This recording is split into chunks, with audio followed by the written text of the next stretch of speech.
오늘 주시는 하나님의 말씀은 이사야서 22장 4절로 14절 말씀입니다. 그러므로 내가 통곡한다. 다들 비켜라. 혼자 더 통곡할 터이니 나를 내버려 두어라. 내 딸 내 백성이 망하였다고 나를 위로하려고 애쓰지 말아라. 주만군의 하나님께서 친히 환상골짜기에 혼란과 학대와 소란을 일으키시는 나를 이르게 하셨다. 성벽이 흘리고 살려달라고 아우성치는 소리가 산에까지 사무쳤다. 엘람 군대는 화살통을 메고 왔고 기마대와 병거대가 그들과 함께 왔으며 기르 군대는 방패를 들고 왔다. 너의 기름진 골짜기들은 병거부대의 주둔지가 되었고 예루살렘 성문 앞 광장은 기마부대의 주둔지가 되었다. 유다의 방어선이 뚫렸다. 그때에 너희는 숲풀궁에 있는 무기를 꺼내어 오고 다윗성에 뚫린 곳이 많은 것을 보았고 아랫못에는 물을 저장하였다. 예루살렘에 있는 집에 수를 세워보고는 더러는 허물하다가 뚫린 성벽을 막았다. 또한 옛 못에 물을 데리고 두 성벽 사이에 저수지를 만들기도 하였다. 그러나 너희는 일이 이렇게 되도록 하신 분을 의지하지 않고 이 일을 옛적부터 계획하신 분에게 관심도 없었다. 그날에 주 만군의 하나님께서 너희에게 통곡하고 슬피 울라고 하셨다. 머리털을 밀고 상복을 몸에 두르라고 하셨다. 그런데 너희가 어떻게 하였느냐? 너희는 오히려 흥청망청 소를 잡고 양을 잡고 고기를 먹고 포도주를 마시며 내일 죽을 것이니 오늘은 먹고 마시자 하였다. 그래서 만군의 주님께서 나의 귀에 대고 말씀하셨다. 이 죄는 너희가 죽기까지 용서받지 못한다. 주 만군의 하나님께서 이렇게 말씀하셨다. 할렐루야, 복된 아침입니다. 오늘은 2월 17일 수요일 우리 사순절이 시작되는 첫날 새벽입니다. 오늘 이 귀한 복된 시간에 우리 한교총 연합으로 주관하는 이 연합 새벽기도에 참여하시는 모든 성도님들 주의 이름으로 축복하고 환영합니다. 이 귀한 새벽 기도회를 통해서 우리 모든 한인교회뿐만 아니라 우리 미국이 새로워지고 또 하나님께 온전히 쓰임받는 거룩한 교회와 성도들로 온전히 거듭나는 귀한 일이 있기를 주의 이름으로 축원합니다. 코로나가 시작된 지 거의 1년이 다 되어가고 있습니다.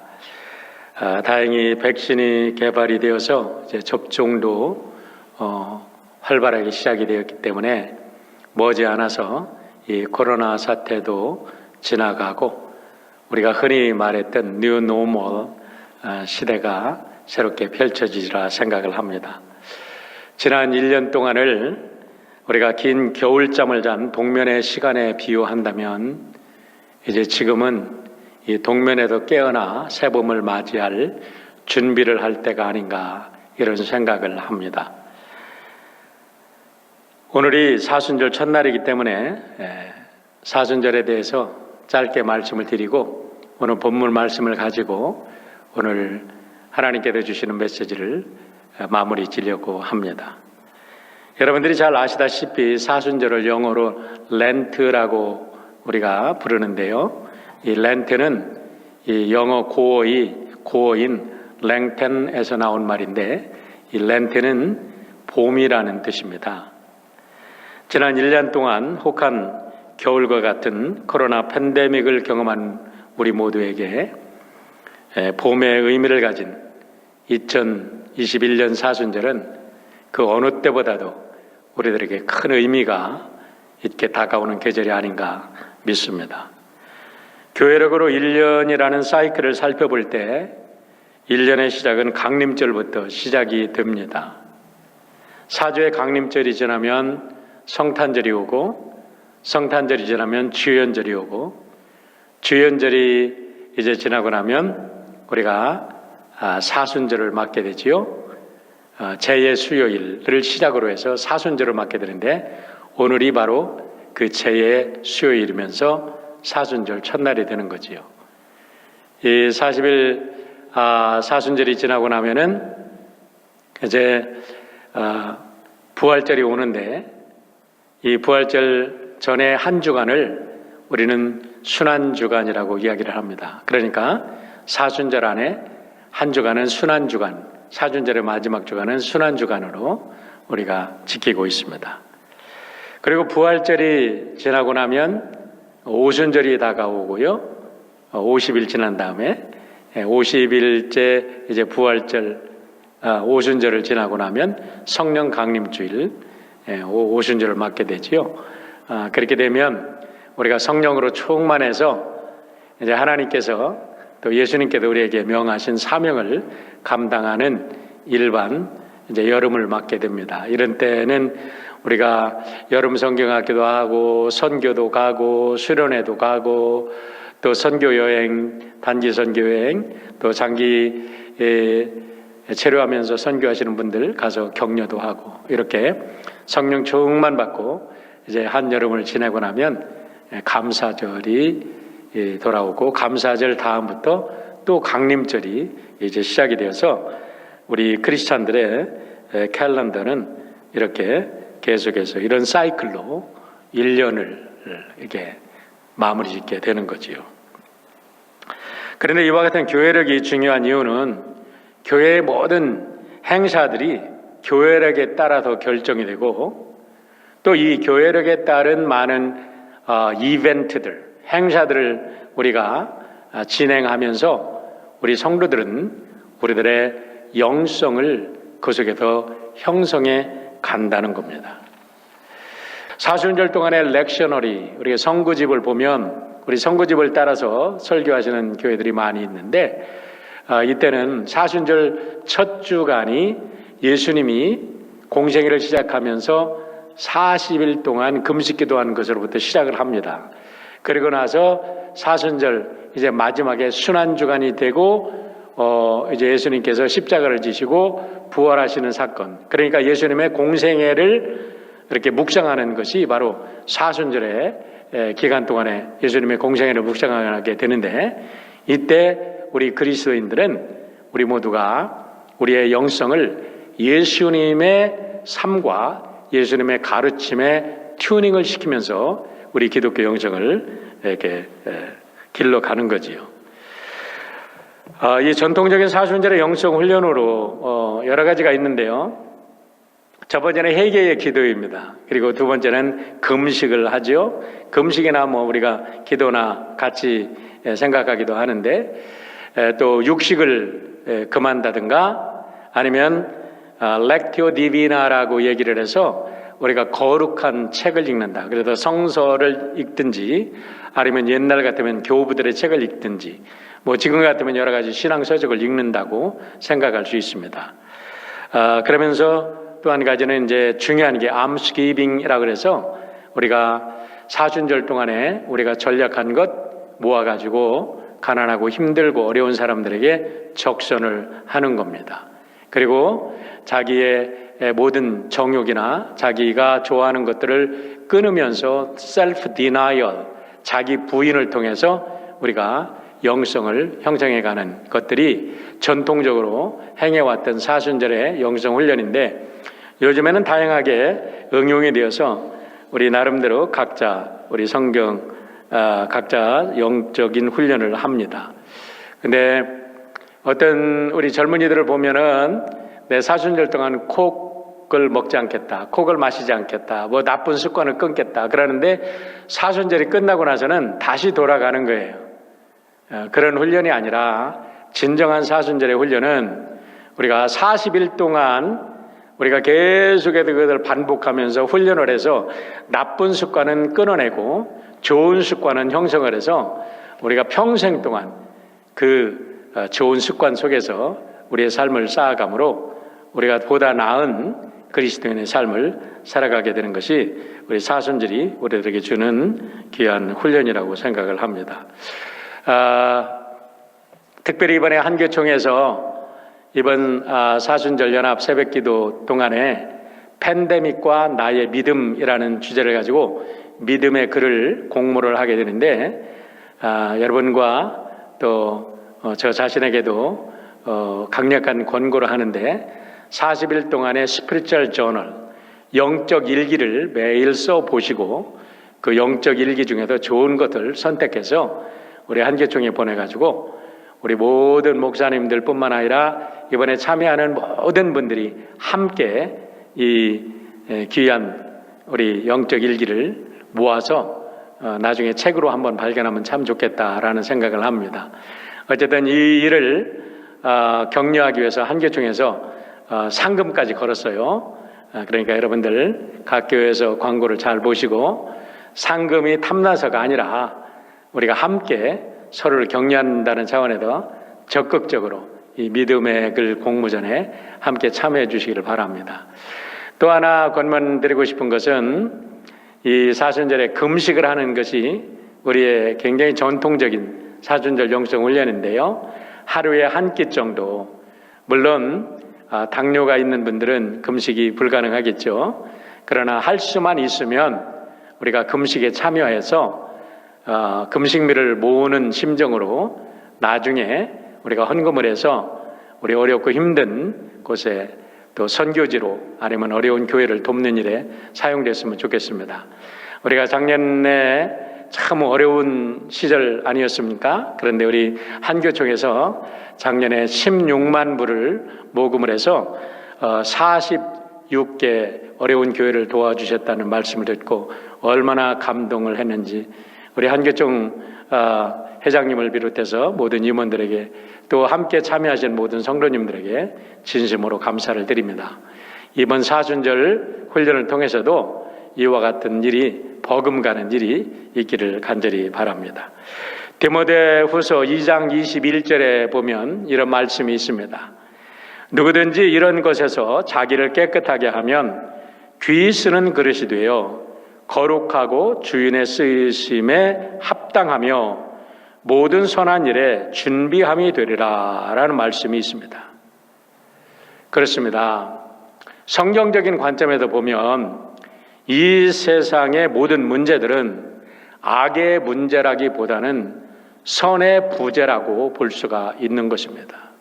다시 말하면 코로나 팬데믹 동안에 코로나의 질병의 위협과 또 죽음의 위협으로 우리가 많이 시달렸습니다.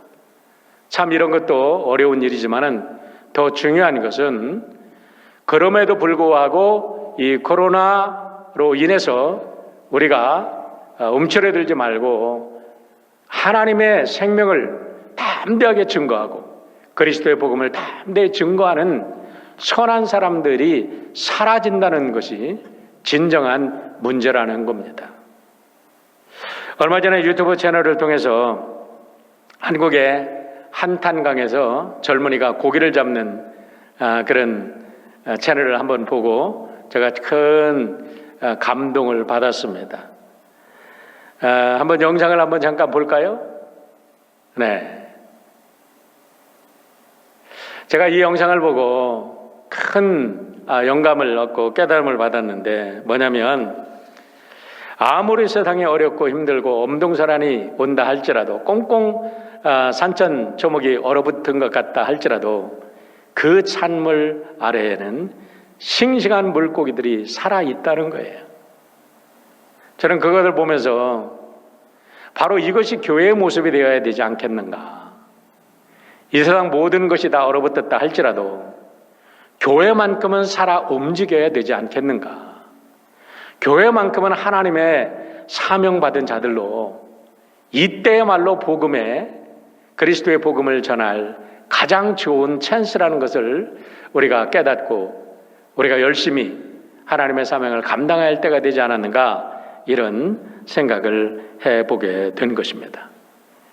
이제 우리는 얼마 안 있어 새봄을 맞이하게 될 것입니다. 그러면 구체적으로 어떻게 새봄 새 시대를 맞이할 것인가 오늘 본문을 통해서 짧게 말씀을 정리하려고 합니다. 오늘 말씀은 이사야서 13장부터 23장에 기록된 10개 나라에 대한 심판 중에 하나님께서 유다와 그리고 그의 백성 예루살렘 멸망에 대한 심판과 경고를 하는 말씀이 삽입되어 있는 내용입니다.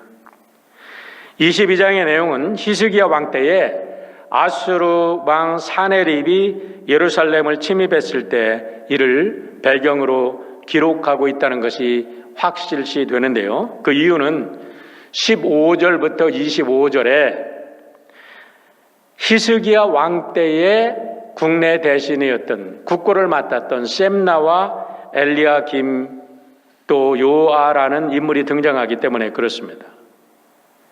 당시의 역사를 회고하고 있는 열왕기하 18장과 이사야 36장을 보면 예루살렘을 포함한 사네립이 이제 많은 유다의 도성들을 다 정복하고 나서 마지막으로 예루살렘을 포위합니다. 그러고 나서 마지막 항복을 권유하면서 은 300달란트와 금 30달란트를 요구합니다. 이것은 전쟁이 일어났을 때 승전국이, 전쟁이 끝나고 나서 승전국이 패전국에 요구하는 전쟁 비용이라고 볼 수가 있는데요. 이것을 현재 우리의 돈으로 따진다면 약 2억 불에 가까운 어마어마한 돈이 되는 겁니다. 그래도 히스기야는 어쩔 수 없이 궁정에 있는 또 예루살렘 성전뿐만 아니라 모든 금과 은을 다 긁어먹고 성전의 기둥에 칠해진 금까지 긁어서 그거를 바치는데 사네립이 마음을 바꿔서 돌아가는 게 아니라 완전 항복을 요구합니다. 그러니까 히스기야 왕이 이제 사신을 보내는 겁니다. 사신을 보내서 이것을 어떻게든지 정치적인 협상을 통해서 나라를 구원해 보겠다고 사신을 보내는데 36장, 이사야 36장 3절에 이렇게 기록이 되어 있습니다. hilga의 아들 왕궁을 맡은 자 엘리야김과 서기관 셈나와 아삽의 아들 사관 요아가 그에게 나아가니라. 누가 누구에게 나갔다고요? 엘리야김과 셈나와 요아라는 사람이 히스기야의 특명을 받고 사네립 그리고 사네립 왕에게 나가서 지금 정치 타협을 통해서 지금 유다의 구원의 길을 찾고자 한 거지요. 그런데 결국 그들이 나가서 사네립이 보낸 랍사게라는 장군하고 딜을 하는데 딜이 성공한 게 아니라 36장 그 이사야 그 이후를 읽어보면 랍사게로부터 갖은 조롱과 정말 치욕스러운 이야기를 다 듣고 그 협상에도 실패하고 그들이 옷을 찢고 빈손으로 히스기야 왕에게 돌아옵니다. 이런 절체절명의 순간에 히스기야 왕은 그래도 항복하지 아니하고 이때 선지자 이사야를 찾습니다. 근데 이사야가 놀라운 말씀을 전하죠. 항복해서는 안 된다. 하나님께서 구원하실 것이다. 그래가지고 히스기야가 하나님 앞에 이사야와 함께 간절히 기도할 때에 놀랍게도 그날 하나님의 기적이 일어나서 그 사나립의 군대 18만 5천을 전멸시킨 사건이 성경에 기록되어 있습니다. 자, 오늘의 본문은요, 거슬러 올라가서 아수르가 지금 히스기야 왕 때에 침공한 것을 지금 이야기하고 있습니다. 그런데 오늘 이사야 선지자가 하나님의 말씀을 통해서 말씀하고 있는 것은 이스라엘이 멸망을 당하는 것은 이스라엘이 군사적으로 약해서도 아니고 아수르가 군대가 강해서도 바벨론의 군대가 강해서도 아니라 이스라엘의 백성들과 이스라엘의 지도자들이 타락했기 때문에 망할 수밖에 없다고 경고하신다는 사실입니다. 우리가 이 사실을 정확하게 봐야 될 줄 믿습니다. 자, 22장 12절로 14절에 보면 하나님께서 유다 백성들의 그 완악함을 책망하는 내용이 나오고 15절부터 19절에는 그때 당시 국고를 셈나라는 사람이 맡고 있었는데 셈나가 사리사욕을 채우고 자기의 탐욕을 채우기 위해서 국고를 탕진하고 나라는 신경 쓰지 아니하고 오직 자기 살의 사욕만 채우는 것을 하나님께서 아시고 그를 책망하십니다. 그리고 20절로 25절을 보면 그 셈나를 갖다가 이제 제거시키고 히스기야 왕이 그렇게 사랑했던 엘리야김을 세우지만은 처음에 엘리야김이 세움받아서 잘 나가지만 나중에는 그 또한 자기의 가정만을 위해서, 자기의 가문만을 위해서 이렇게 타락의 길을 겪어서 단단한 못처럼 바뀌었던 엘리야김도 타락하는 그런 것을 경고하는 내용이 오늘의 말씀이라는 겁니다. 미래를 생각하지 아니하고 오직 자기들만의 이권과 행복만을 추구하는 백성과 지도자들이 있는 나라는 반드시 망한다는 것을 분명하게 오늘 말씀은 우리들에게 전해주고 있는 것입니다. 미국은 그렇다 치고 우리 한국의 상황, 우리의 조국의 상황을 보십시오. 지금 얼마나 위정자들이 타락하고 위정자들의 부패가 날마다 정말 나라를, 모든 국민들의 사기를, 또 국민들을 절망 속에 빠뜨리고 있는지 한번 보시길 바랍니다. 뿐만 아니라 교회는 어떻습니까? 여러분들이 아시겠지만 지난 2020년 10월 13일 날 한국에서 16개월 된 정인이라는 어린 여자 아기가 양부모에 의해서 참으로 비참하게 양부모의 가혹한 학대에 의해서 숨진 사실이 발견돼 가지고 나라가 발칵 뒤집어진 적이 있습니다. 부검 결과 정인 양의 그 사인은요, 췌장이 절단되고 후두부와 쇄골, 대퇴골이 골절돼서 죽었다는 그런 사인이 나왔다고 그래요.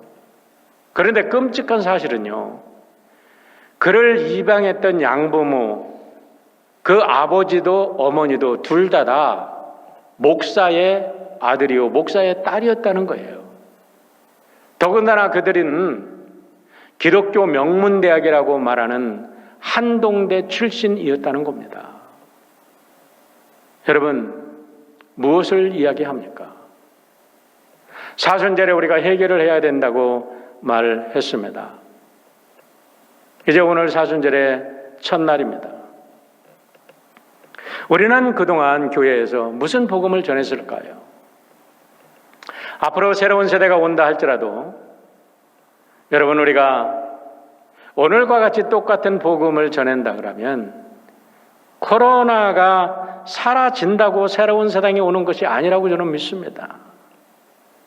무엇인가 근본적으로 달라져야 된다고 생각해요. 목사들이 왜 자기들 살 길만 찾기 위해서 난리를 칩니까? 그것이 목사님들만의 책임일까요? 성도님들은 또 왜 성도님들의 자기들의 이권만을 챙기기 위해서 그것이 마치 기독교의 복음인 양 생각합니까? 그것이 성도님들만의 책임인가요? 아니죠. 우리 모두의 책임입니다. 그렇기 때문에 이제 우리가 해결을 한다면 무엇을 해결해야 될 것인가? 어떻게 해결해야 될 것인가? 어디부터 시작해야 될 것인가? 누구에게 회개해야 될 것인가? 우리가 하나님 앞에 회개하는 것도 귀한 일이지만 이제는 진정으로 이 땅에 살아가는 믿지 않는 사람들 앞에서 정직하게 회개하고 다시 서는 일이 있어야 되리라고 생각을 합니다. 오늘 이사야서 22장 12절로 14절의 말씀을 함께 읽고 우리 마무리 기도를 하려고 합니다. 12절로 14절 말씀 함께 보겠습니다. 그날에 주 만군의 하나님께서 너희에게 통곡하고 슬피 울라고 하셨다. 머리털을 밀고 상복을 몸에 두르라고 하셨다. 그런데 너희가 어떻게 하였느냐? 너희는 오히려 흥청망청 소를 잡고 양을 잡고 고기를 먹고 포도주를 마시며 내일 죽을 것이니 오늘은 먹고 마시자 하였다. 내일 죽을 것이니 오늘은 먹고 마시자 하였다. 그래서 만군의 주님께서 나의 귀에 대고 말씀하셨다. 이 죄는 너희가 죽기까지 용서받지 못한다. 이 죄는 너희가 죽기까지 용서받지 못한다. 저는 이 말씀을 감히 바꾸어서 읽고 싶습니다. 이 죄는 너희가 죽어서도 용서받지 못한다 라는 말씀입니다. 왜냐하면 시편 73편을 보면요, 나 혼자 잘 먹고 나 혼자 잘 살다 나 혼자 평안히 자면 평안히 잠들면 그만이라는 세상적 가치관, 그런 역사의식을 가지고 살던 사람이 결국 어떻게 되는가를 이 시편의 기자가 깨닫고 하나님 앞에 회개를 하는 기도문이 나옵니다. 그때 그 전에 이 시편의 기자는 정말 하나님을 믿지 않지만 잘 먹고 잘 자는 사람들이 너무 부러웠어요. 뭐 그들은 욕심을 부리지 않아도 그냥 아이들은 너무 잘 되고 돈은 막 저절로 굴러서 막 큰 부자가 되고, 그런데 자기는 아무리 잘 믿는다고 해도, 믿음 갖고 살려고 해도 자기는 고통만 있습니다. 그걸 갖고 고민하면서 기도하다가 그가 발견한 사실을 시편 73편 17절로 해서 20절에서 이렇게 고백하고 있습니다. 하나님의 성소에 들어갈 때야 그들의 종말을 내가 깨달았나이다. 주께서 참으로 그들을 미끄러운 곳에 두시며 파멸에 던지시니 그들이 어찌하여 그리 갑자기 황폐되었는가. 놀랄 정도로 그들은 전멸하였나이다. 주여, 사람이 깬 후에 꿈을 무시함 같이 주께서 깨신 후에는 그들의 형상을 멸하시리이다. 그래도 제가 이 말씀을 드리는 겁니다. 너희들이 결코 죽을 때까지, 죽기까지 용서받지 못할 것이다. 근데 그들이 다 편하게 죽었거든요. 근데 하나님의 성소에 들어가서 그들의 결말을 보았다는 말씀은 죽어도 용서받지 못한다는 거예요. 우리가 진정이 사순절을 시작하면서 우리 연합감리교회를 함께 기도하게 하신 것은 우리만을 위한 것이 아니라 우리 미국 전역을 기도로 깨우고 말씀으로 깨우고 죽었던 영혼을 깨우라고 우리에게 허락하신 하나님의 축복인 줄 믿습니다.